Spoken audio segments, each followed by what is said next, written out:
Irmãs, irmãos, em Jesus, nosso Senhor, que a paz do Mestre nos abençoe hoje e sempre. Boa noite, Alexandre. Boa noite a todos que nos acompanham no canal do Facebook do Centro Espírita Alvorecer, para mais uma noite de estudos.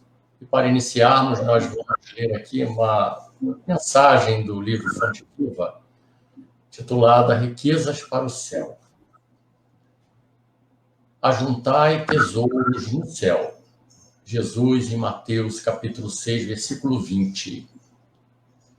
Quem se aflige indebitamente ao ver o triunfo e a prosperidade de muitos homens impiedosos e egoístas, no fundo dá mostras de inveja, revolta, ambição e desesperança.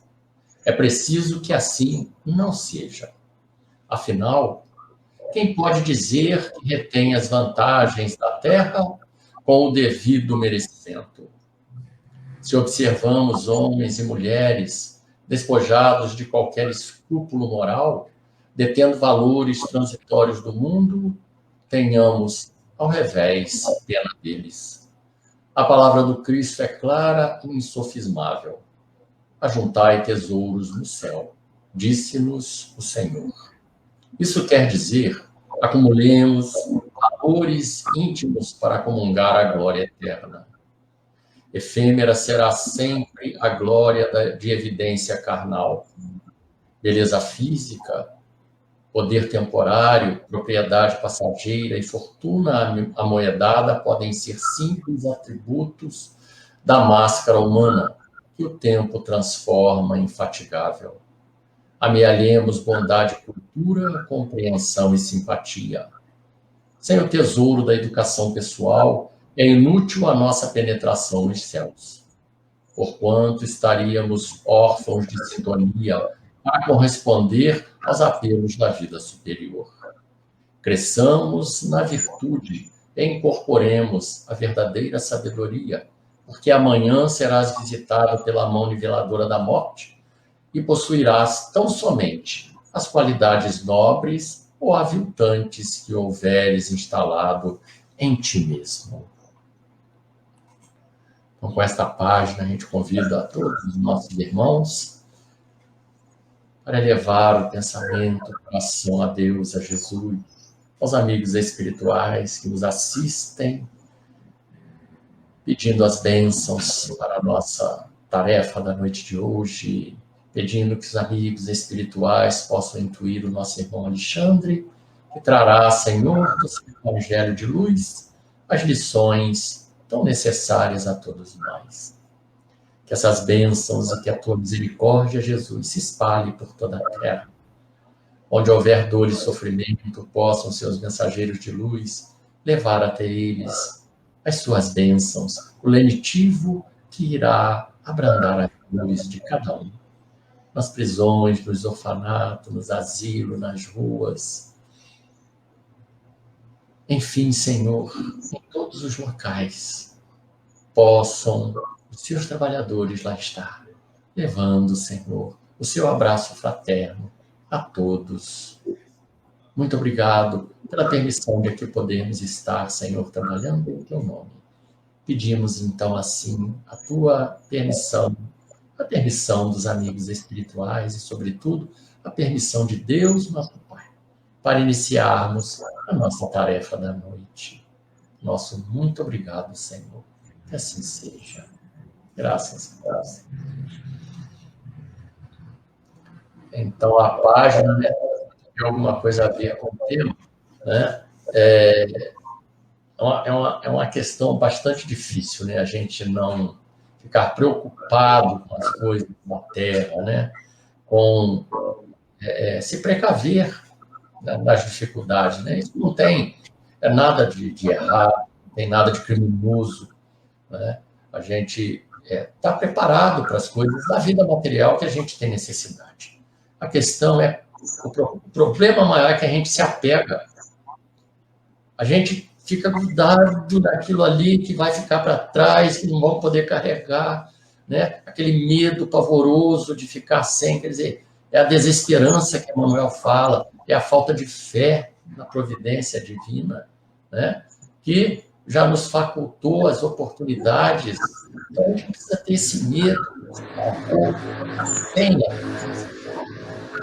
gente precisa elevar um pouco mais a nossa consciência, buscando realmente as coisas que vão ter valor real, né? E valorizar as coisas da Terra coerentemente, de acordo com o valor que elas têm, não supervalorizar, esquecendo-se do nosso lado espiritual, que precisamos trabalhar, né?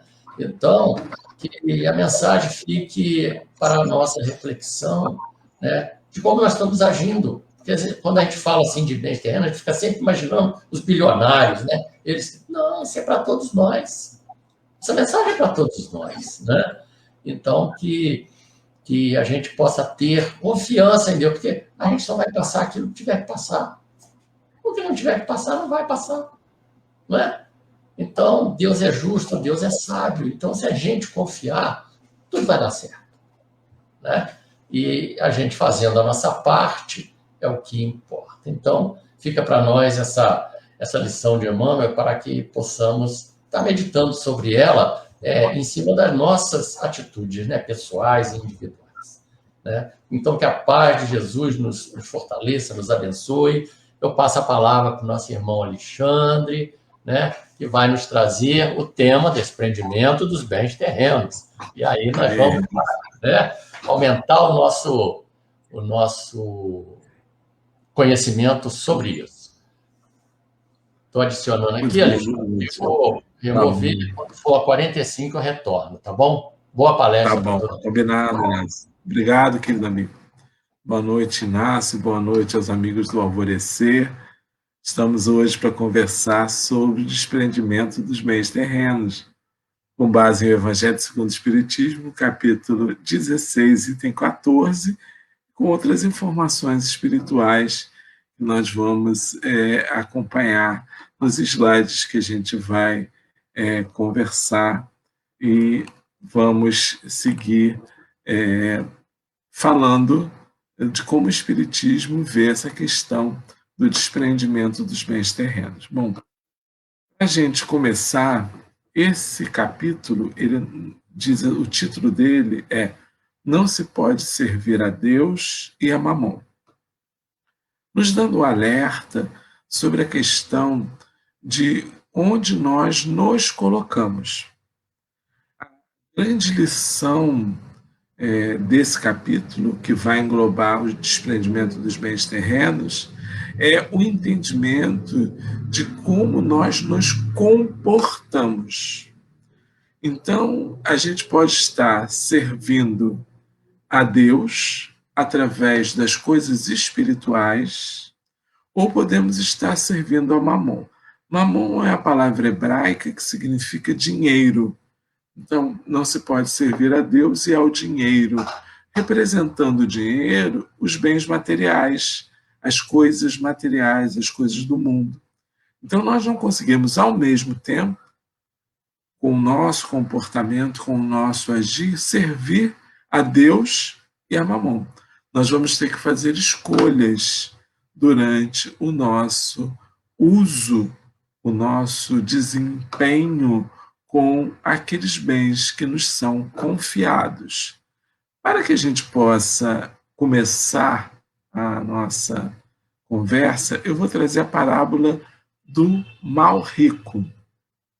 A história do rico e de Lázaro, que a gente conhece de outras citações. No Evangelho de Lucas diz assim: havia um homem rico que vestia púrpura e linho e se tratava magnificamente todos os dias. Havia também um pobre chamado Lázaro, deitado à sua porta, todo coberto de úlceras, que muito estimaria poder mitigar a fome com as migalhas que caíam da mesa do rico. Mas ninguém lhe as dava, e os cães lhe vinham lamber as chagas. Ora, aconteceu que esse pobre morreu e foi levado pelos anjos ao seio de Abraão. O rico também morreu e teve por sepulcro o inferno.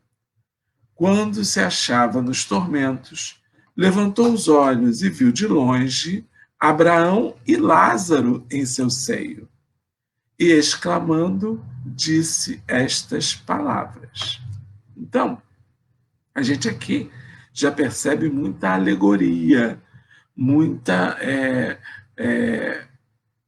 ensino coberto por questões míticas, como o inferno, né? O Abraão colocado no lugar superior de todos os espíritos, mas para que esse homem, melhor, os homens da época entendessem, Jesus montou esta parábola, que é uma história com um fundo de um ensino. Então vamos ver o que o homem disse, o rico disse, quando viu o pobre lá junto dos gozos celestiais com Abraão.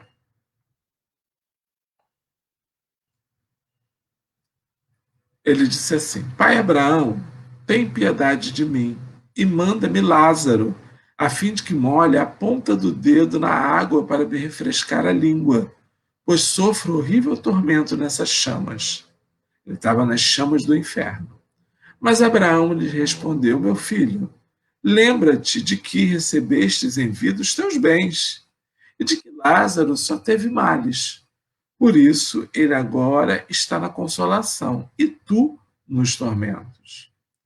Ao demais, existe para sempre um grande abismo entre nós e vós, de sorte que os que queiram passar daqui para aí não pode, como também aquele que a ninguém pode passar do lugar onde estais para aqui.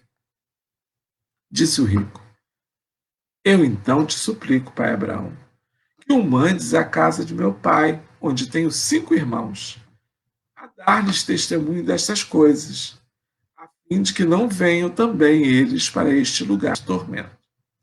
Abraão lhe retrucou: Eles têm Moisés e os profetas, que os escutem. Não, meu pai Abraão, disse o rico. Se alguém dos mortos for ter com eles, farão penitência.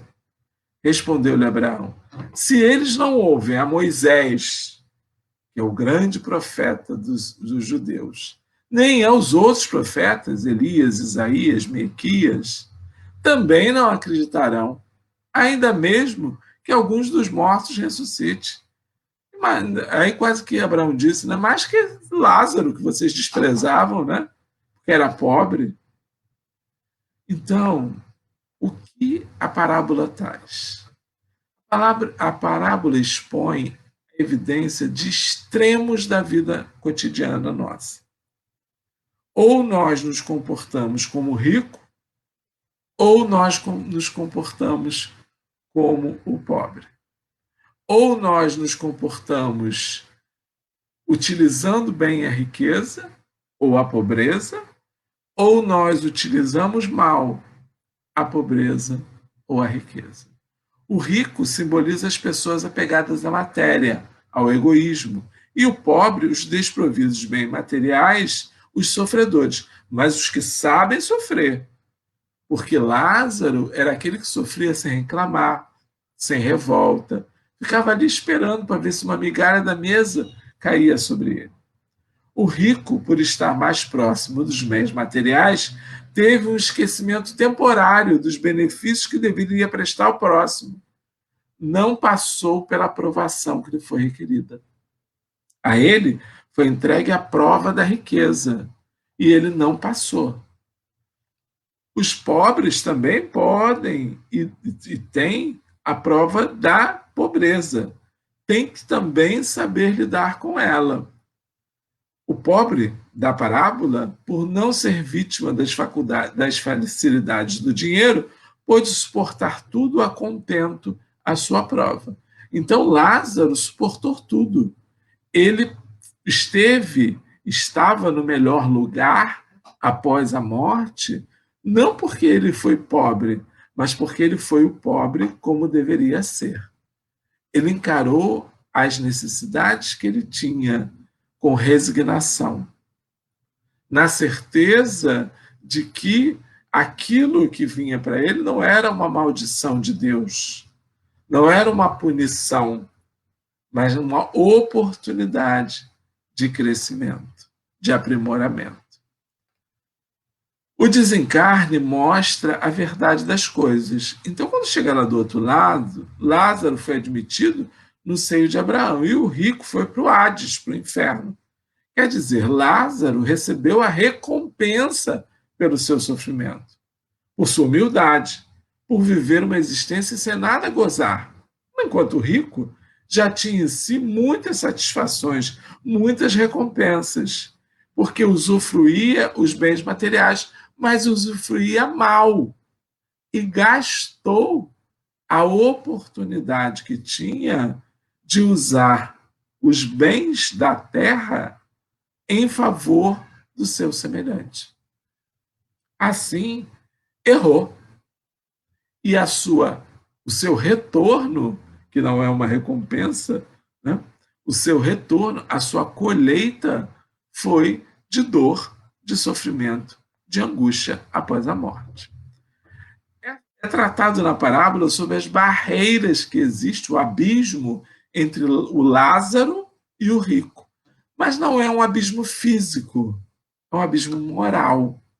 No mundo dos espíritos, há ordem e organização, ou seja, não nos é facultado frequentar qualquer ambiente. Quando as nossas vibrações menos elevadas possam atrapalhar o trabalho das almas mais evoluídas. Por isso, Abraão nega a presença de Lázaro junto do rico. Então, era uma questão de interiores. O interior de Lázaro, o tesouro de Lázaro, estava em seu coração, em sua mente. Então, isso lhe outorgava a presença junto aos espíritos superiores. Enquanto o rico estava com o coração enegrecido pelos sentimentos inferiores que experimentou na terra. Não tinha coragem sequer de oferecer as migalhas da mesa ao pobre, que era Lázaro. Então, lembra que nós conversamos no início? Nós estamos falando de atitudes, de comportamentos. Então, o comportamento do rico é que o levou a isso, não a riqueza. O comportamento de Lázaro é que o levou às benesses que tinha, não o estado de pobreza em que ele se encontrou naquela encarnação.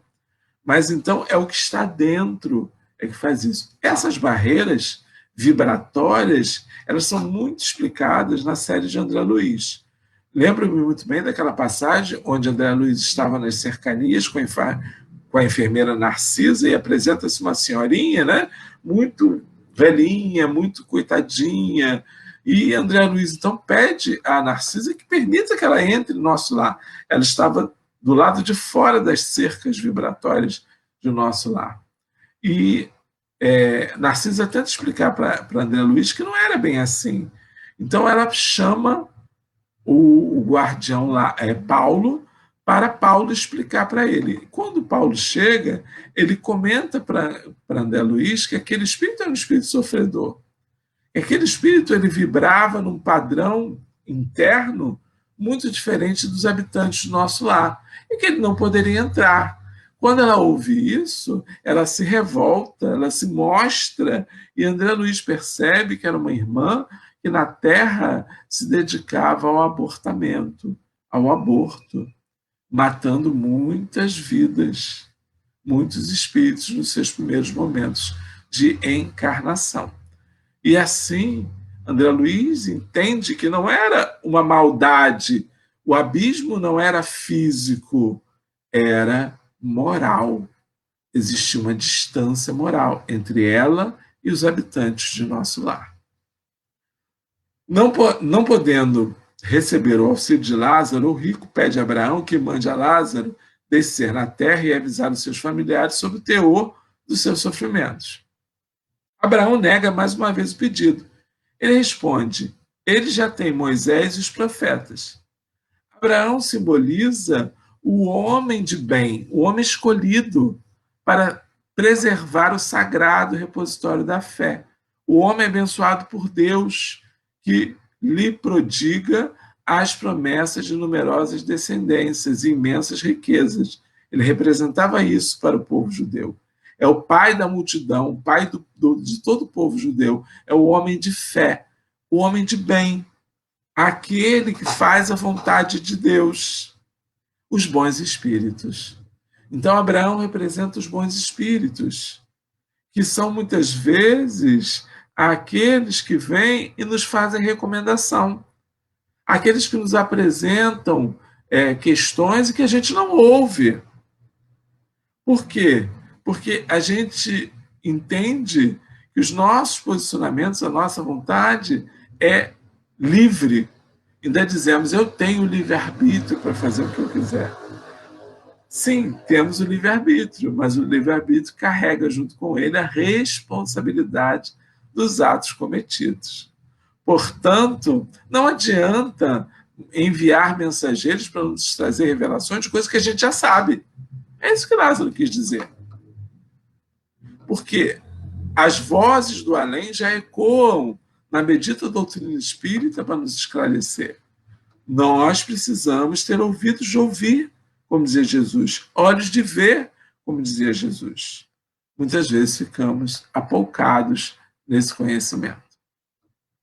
Esta parábola ela é bastante significativa ao mostrar a diversidade das condições espirituais em comparação com as condições sociais de quando estamos encarnados.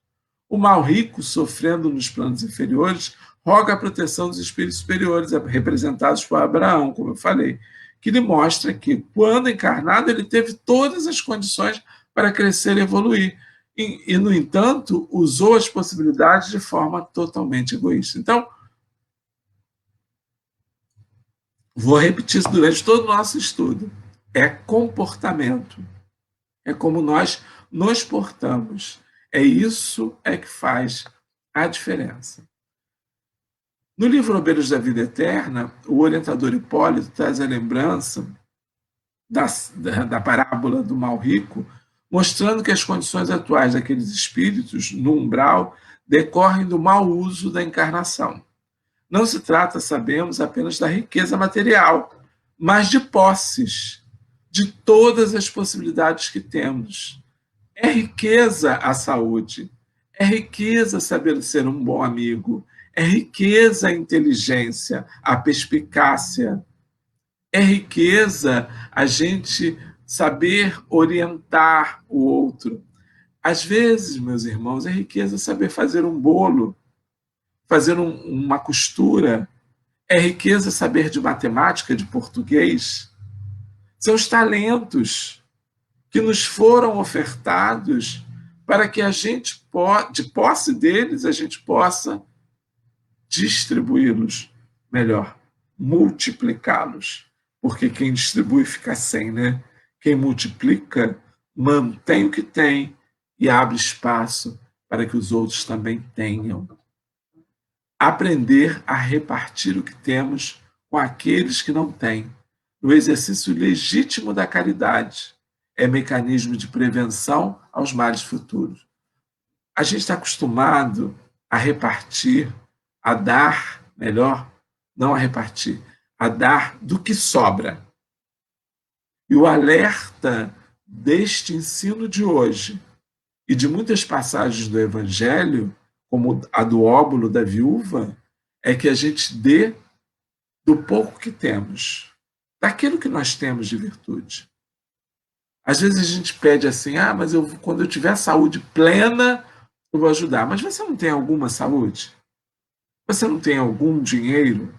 Você não tem alguma inteligência?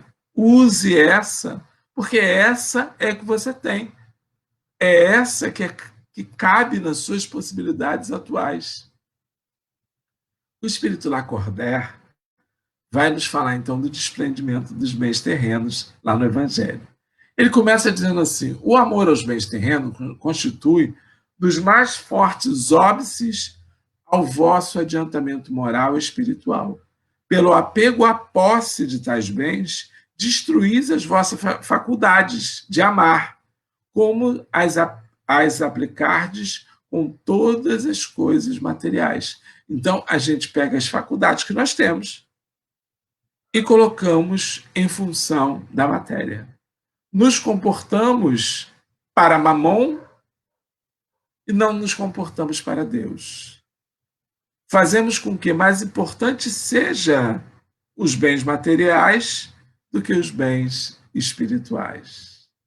E ele diz, é um dos mais fortes obstáculos, óbices, ao nosso adiantamento moral e espiritual. Ele continua perguntando, proporciona a riqueza uma felicidade sem mescla? Basta ser rico para ser feliz? Quando temos cheios os cofres, não há sempre um vazio no nosso coração? Né? Ele pergunta, no vosso coração? Então, a gente pode ter muito dinheiro, mas isso não nos dá completude. Eu posso ter muito dinheiro e não ter aquele amor que eu desejava para caminhar na vida. Eu posso ter muito dinheiro e não ter os filhos. Posso ter muito dinheiro e não ter um irmão, um parente, um conhecido, um amigo. E aí o coração fica vazio. No fundo dessa cesta de flores, não há sempre oculto um réptil? Então tudo parece belo quando a gente olha a figura de uma cesta de flores, mas pode estar uma cobra escondida na cesta de flores. Um réptil representando o perigo. Perigo, que é essa riqueza, essas riquezas, né? Não é só dinheiro, a gente já viu isso, né? Fazem com que a gente, entorpecido, não saiba pensar em outra coisa senão nelas. Eu falei, a gente vem falando do dinheiro, mas é preciso a gente desmistificar pensando, por exemplo, um exemplo só, tá? Tem pessoas que têm um grau de inteligência mediano ou acima da média e passam a vida inteira estudando, em busca de títulos. Não dividem nada do que tem com o outro.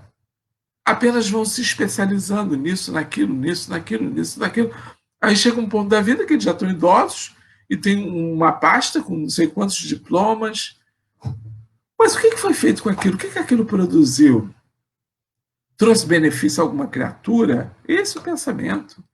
Esse comportamento foi um comportamento que levou a alguém algum benefício? É isso que a gente precisa fazer. Ou foi só o benefício do indivíduo se sentir vaidoso e orgulhoso pela quantidade de títulos que tem, pelos doutores, pelos doutorados, pelos mestrados, pelos pós-doutorados, que tenha? Perigo. Compreendendo a satisfação, diz Lacordaire, bem justa, aliás, que experimenta o homem que, por meio do trabalho honrado e assíduo, ganhou uma fortuna. Então, dá para compreender que quem trabalha possa ter os seus bens, né?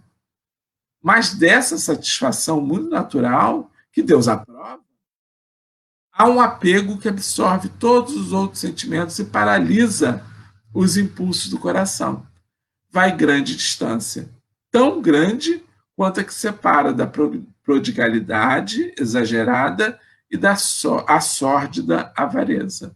Então, do gastar de muito ou do segurar muito os bens. Então, tem uma distância. E essa distância, muitas vezes, tem a ver com essa honra. A gente ser feliz porque a gente conseguiu trabalhar e, no fim da vida, ter uma casa, ou menos, não precisa ser tão fim da vida assim, viu? É que no nosso país a gente tem a ideia de que o indivíduo tem que trabalhar até morrer, né? Isso é um equívoco. O indivíduo trabalha, ele conseguiu lá os bens, tem a sua casa, tem o seu carro, tem conforto, tem a sua casa na praia, tem a sua casa de campo. Trabalho honrado, é digno. Agora, nós temos que saber como é que ele lida com isso. Se ele lida com isso com a ideia de utilidade para cada um desses bens, para uso da família, para uso dele, para uso dos parentes, de quem possa precisar, ou se ele junta isso tudo num grande e sórdido composto de avareza, de apego, em que ninguém pode nada e só eu tenho direito a gozar disso, como um benefício individual, como um benefício só para mim. Aí há erro, o erro comportamental, que acaba não justificando a alegria de ter conseguido tudo com trabalho digno e honrado. Lacordaire diz: caridade, santa e salutar virtude, que ensina o rico a dar sem ostentação, para que o pobre receba sem baixeza. Olha que beleza isso, né? Então, o exercício da caridade, que é uma maneira de nós dividirmos, ou melhor, repartirmos o que temos, ela é santa porque ela permite que aquele que tem exercite a caridade sem ostentação, né? Sem mostrar, sem que a mão direita saiba o que a esquerda faz, assim, a esquerda sabe o que a direita faz, não permitindo que aquele que receba seja humilhado.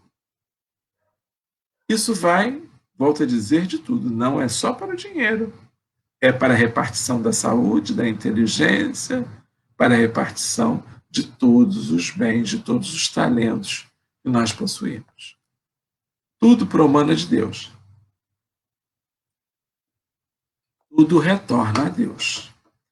Nada vos pertence na terra, nem sequer o vosso pobre corpo. A morte vos despoja dele, como de todos os bens materiais. Sois depositários e não proprietários. Não vos iludais. Deus vos emprestou, tendes de lhes restituir. E ele empresta sob a condição de que o supérfluo, pelo menos, caiba aos que carecem do necessário. Então, pelo menos, o que sobra, lembra da mesa do rico, a gente deveria dar a pobre. Pelo menos. Não é a caridade real, mas pelo menos o que sobra, a gente deveria dar do supérfluo. Agora, o ideal é dar do que nós temos, como no óbolo da viúva. De qualquer forma, aí está dito, nós somos depositários, cuidadores de algo que não nos pertence. Então nós não somos proprietários de nada. Nós não somos proprietários nem da vida material, porque a morte pode nos surpreender a qualquer momento.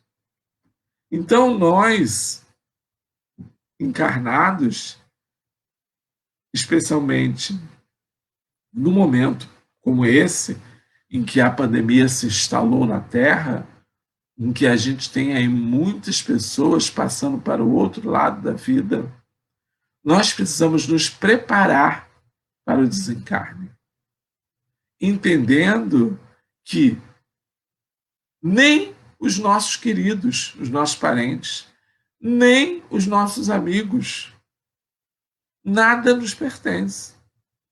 Nós somos depositários desses bens, que, por circunstância da reencarnação, nos foram oferecidos para que a gente possa viver com essas pessoas, com esses amigos, com esses bens, com esses talentos. Mas todos deverão ser restituídos. Todos voltarão ao verdadeiro dono, entre aspas, que é Deus. Porque a sensação que a gente tem é de posse, na maioria das vezes. A sensação que a gente tem é que nós estamos donos, proprietários dessas coisas. Como eu disse, tem gente que acha que é propriedade, que o seu filho é sua propriedade, que a sua esposa, o seu esposo são propriedade sua. E o bem material nem se fala. Ainda Lacordaire diz assim: Deus é o amigo celestial que lhe emprestou a riqueza, não querendo para si mais do que o amor, e reconhecendo o amor e o reconhecimento do rico. Exige deste, porém, que a seu turno dê aos pobres, que são tanto quanto ele, seus filhos. Então, a vontade de Deus, meus irmãos, é a vontade de repartição. A vontade de Deus é que a riqueza, também vou sempre repetir, tá? A riqueza dos bens materiais, mas que não é só o dinheiro, é a inteligência, a saúde, a gente entender bem isso. Então, essa posse que Deus nos dá, né? E que a gente deve voltar para Ele o agradecimento e o reconhecimento por tudo que Ele nos deu, enquanto amigo celestial, precisamos que seja dividido com os seus filhos, os demais da terra. Muitos que estão passando por provação, muitos até que nós não vamos conseguir solucionar a pobreza deles, porque é o momento de cada um. Mas a nós cabe misericórdia. Aquele que tem, cabe misericórdia para aquele que não tem. Por quê? Disse Jesus, eu não vos peço sacrifícios. E nessa época de Jesus era dado fazer sacrifícios a Deus no templo, sacrifícios de animais. Jesus disse, eu não vos peço sacrifício, eu vos peço misericórdia. Então a gente precisa ter misericórdia. Eu tinha uma amiga e eu ouvi dela dizer que ela era espírita, mas não entendia o espiritismo, e ela dizia que ela não fazia o bem a uma pessoa quando ela percebia que a pessoa tinha uma aleijão, ou tinha um problema físico, ou tinha alguma deficiência. Ela dizia assim, não, porque se eu fizer isso eu vou estar atrapalhando a reencarnação dele, porque ele precisa passar por aquele sofrimento. Olha, isso é um pensamento completamente equivocado, porque o que Jesus nos pede é misericórdia. Então, ajudar ao outro é a atitude primeira do cristão. O cristão não é aquele que vai fazer um julgamento antes para saber se pode ou não pode ajudar. A atitude do cristão é de ajudar, com responsabilidade, obviamente.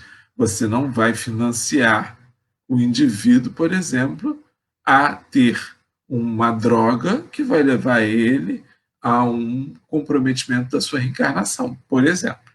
Isso é um equívoco também. Você vai ajudá-lo a encontrar um tratamento para se livrar daquela situação. Então, ardente e desvairada cobiça desperta nos vossos corações os bens que Deus nos confiou. Então, Lacordaire meio que diz assim para a gente, olha, é quase inevitável que a gente fique entorpecido por esses bens que nos foram confiados. É aí, meus irmãos, qualquer quantidade dos bens, viu? Quando a gente fala também, o multimilionário, o ganhador da Mega Sena, não. Somos nós mesmos, com aquela riqueza proveniente do nosso trabalho. E riqueza relativa. Nós não precisamos ser multimilionários, até porque multimilionários tem muitos poucos no mundo. E a maioria deles estão nessa situação de apego dos bens materiais. Muito poucos constroem as suas fundações, dividem o que têm. Então, ele nos alerta, Lacordaire, nós iremos prestar contas desses bens que ficaram conosco. Não haverá, obviamente, nenhum juiz a nos tomar as contas do outro lado da vida quando a gente desencarnar. Nós espíritas já sabemos disso. O que nós vamos encontrar? Nós vamos encontrar a nossa consciência que irá nos cobrar, que irá nos torturar, que irá trazer para nós queixas e remorsos. Porque para nós espíritas, o inferno não é material, ele é consciencial. Portanto, o umbral que nós conhecemos, a zona de sombras que rodeia a Terra, umbros, umbral vem de umbros, que significa sombra, ela só existe porque nesta zona existem espíritos torturados por as suas próprias consciências e que criam, que plasmam uma atmosfera escura, poluída, com fogo, com dor, com ranger de dentes. Isso está no coletivo, no nosso pensamento, do nosso conhecimento, das histórias que nós ouvimos, das mitologias que nós aprendemos. Então, nós criamos esse estado de coisas que as nossas consciências estão sofridas. Os espíritos estão lá o tempo todo tentando resgatar aqueles que conseguem se conscientizar da possibilidade da melhora, como foi com André Luiz, após 8 anos de vida nas zonas do umbral. Entender que na Terra tudo que nos é dado nos dá um caráter sagrado de ministros da caridade na Terra. Então, o que você tem te dá a condição de ministro de Deus na Terra. E que nós podemos ser depositários infiéis. O depositário infiel é aquele cuja a entrega, o retorno daquilo que foi confiado, não seja no mesmo padrão, no mesmo grau, na mesma quantidade que lhe foi entregue. Então, nós precisamos ter muitíssimo cuidado. E Lacordaire nos fala sobre isso. Lacordaire também fala sobre as heranças. Ele diz: em vão procurais na terra iludivos, colorido com o nome de virtude, o que a mais das vezes não passa de egoísmo. Em vão chamais economia e previdência ao que apenas é cupidez e avareza, ou generosidade ao que não é senão prodigalidade em proveito vosso. Muita gente diz: não, eu sou desprendido, eu gasto com tudo, eu gasto comigo, eu viajo, eu faço isso, eu faço aquilo. Isso é prodigalidade. Está gastando sem nenhum controle consigo. Ou isso é disfarçado de generosidade, às vezes, né? Ou também a gente diz: não, eu sou econômico, eu sou previdente, estou pensando no futuro, quero deixar herança para os meus filhos, quero deixar uma casa para cada filho. Isso pode ser, em vez de economia e previdência, tanto a economia quanto a previdência são legais. O problema é que a gente extrapola, a gente exagera, a gente passa do ponto. Como nos gastos, a gente faz mais do que devia. E aí, o que parecia bom é avareza. Então, a gente precisa achar esse meio termo, que se dá como, meus irmãos? Pelo comportamento. Nesse comportamento de servir a Deus ou a Mamon, viver mais para o espírito ou para a matéria, lançar esse pensamento em tudo que fazemos, para que não haja erro. Pais e mães, laborais em grande erro, se credes que desse modo granjeais maior afeição dos vossos filhos, ensinando-lhes a ser egoísta com os outros. Ensina-lhes a sê-lo para com vós mesmos. Há um homem que muito haja trabalhado, em que o suor de seu rosto acumulou bens, é comum ouvir-te dizer que, quando o dinheiro é ganho, melhor que se conheça o valor. Nada mais exato. Então, quando o dinheiro é ganho, melhor se conheça o valor. Então, é preciso que as pessoas saibam o valor do dinheiro. Quando eu oferto para os filhos facilidades que eles não têm através do trabalho, do esforço, eu construo pessoas incapazes de se automanter, muito financeiramente e, às vezes, estruturalmente, psicologicamente enfraquecidos.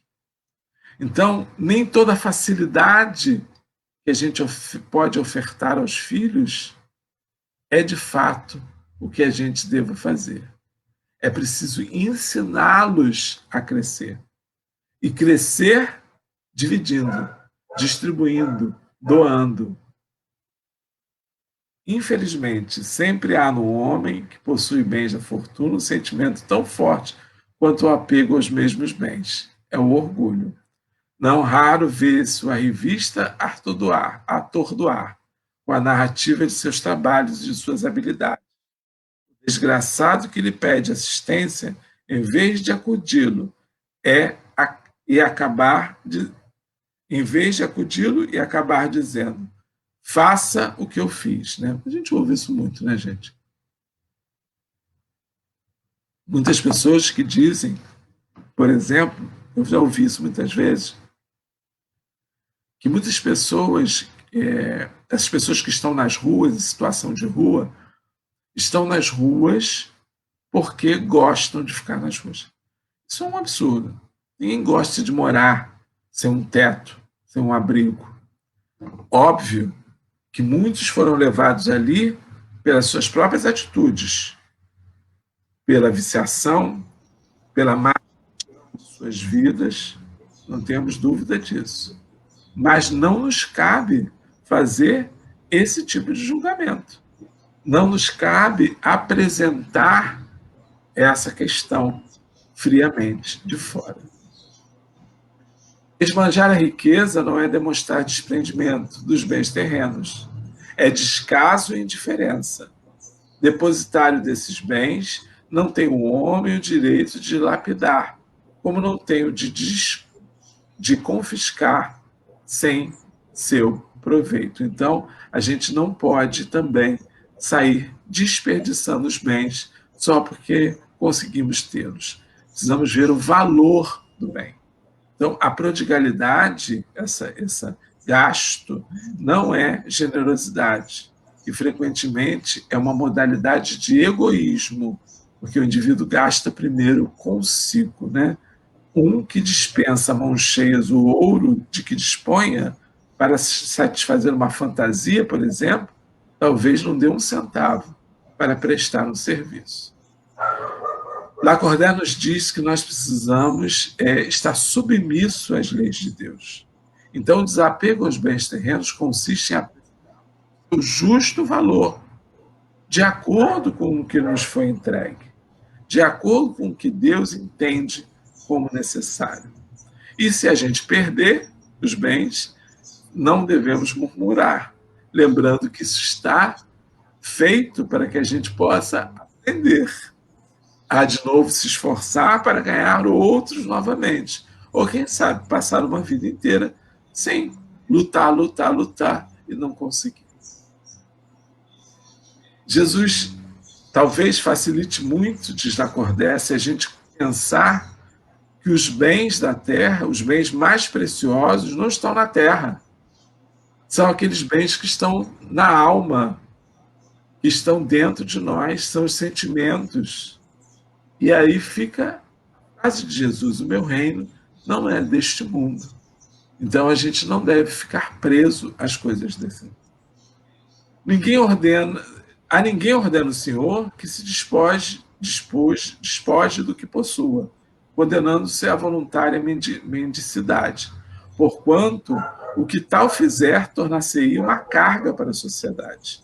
Ou seja, Deus não está pedindo que a gente pegue tudo que a gente tem e dê aos pobres.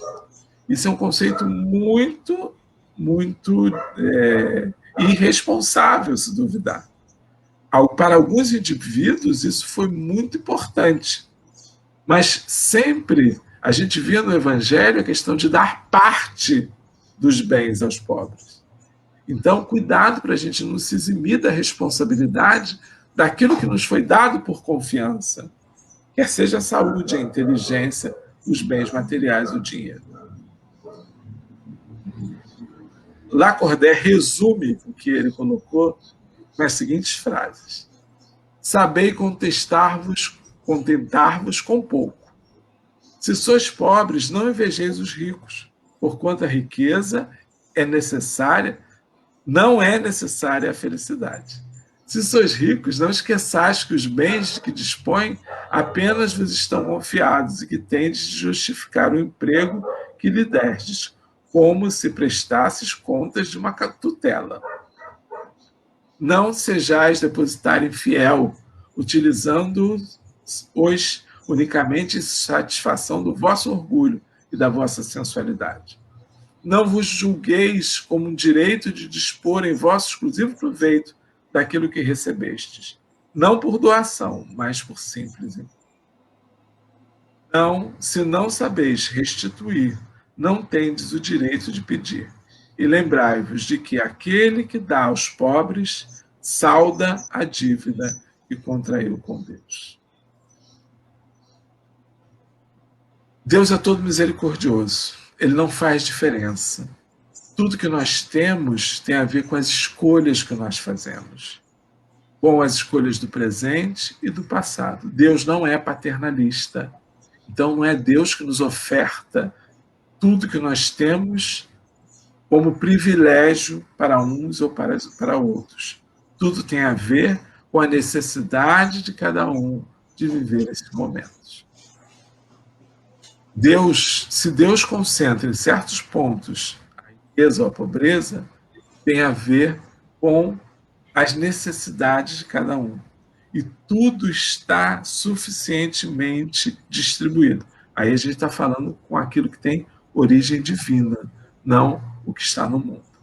Então, meus irmãos, a gente sabe muito bem e consegue ficar claramente em nossos pensamentos e corações em que somos muitíssimo responsáveis por esses bens. E o apego, ele faz-nos comprometer com aquela quantidade de bênçãos que a gente poderia distribuir se soubéssemos lidar melhor com esses bens. Quer seja o dinheiro, a saúde, a inteligência e outras habilidades que se encontram em nossas vidas. Muitíssimo grato pela oportunidade e agradeço estar com vocês sempre.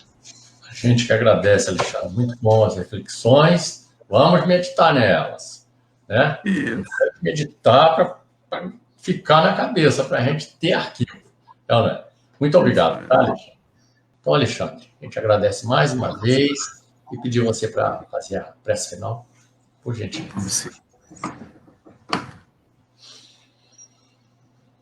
Nesse momento, Senhor Deus, bondoso Jesus, benfeitores espirituais aqui reunidos, pedimos, Senhor, que o teu amor nos alcance, que a tua misericórdia e a tua justiça, Senhor, se acerque de nós. Nesta oportunidade que estivemos juntos, conversando sobre o Evangelho segundo o Espiritismo, pudemos, Senhor, sob a assistência dos bons espíritos, refletir em muitas coisas que são necessárias para o engrandecimento de nossas almas. Agradecidos por esta oportunidade, te pedimos que nos mantenha, Senhor, sempre reunidos nesta casa abençoada que nos acolhe, de modo que aprendamos, Senhor, dia a dia, mês a mês, ano a ano, indo ao encontro, Senhor, da felicidade futura, que possivelmente será neste planeta abençoado que nos serve de moradia. Dá-nos a tua paz e o teu amor, com o coração cheio de gratidão. Pedimos, Senhor, que fique conosco, hoje e sempre. Graças a Deus.